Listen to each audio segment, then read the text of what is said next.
In the early days, when the forests of southeastern Igboland were still young, a band of settlers followed the slow bend of a river that glimmered like polished stone. The water moved with a steady rhythm, calm on the surface, but strong beneath. Elders say the river carried a presence that watched over those who came close. The first nights were uneasy. Strange cries drifted through the trees, and the settlers heard rustling near their fires.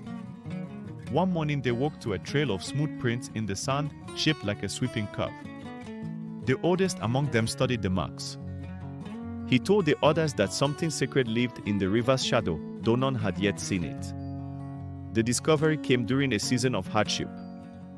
Their food stores had thinned, and rains failed to fall.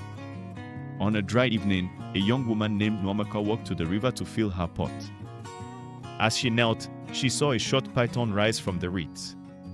Its scales held a color of deep brown earth, and its eyes were steady and calm. Instead of fleeing, she stood still. The python moved toward her, circled the pot once, and returned to the river. When she carried the pot home, she found it heavier than before. The water inside was cool and unusually clear. That night the elders gathered and spoke of omens. They agreed that the python was no ordinary creature.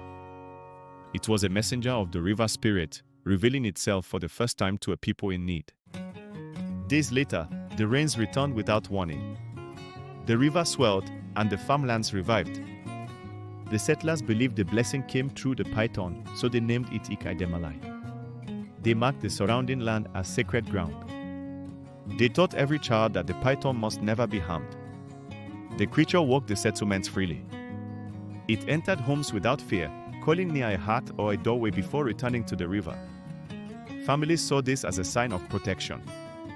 If a child was born, and the python appeared in the same season, the parents believed the child would walk with calm strength all through life. As generations passed, the people built a shrine near Abosi to honor the river spirit. Before a leader took office, he visited the sacred grove to offer prayers. Warriors sought guidance there before they marched. Farmers prayed for steady seasons.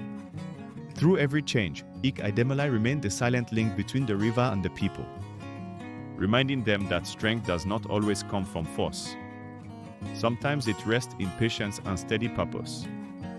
To this day, in the towns of Idemili land, the story is preserved. The python is not feared.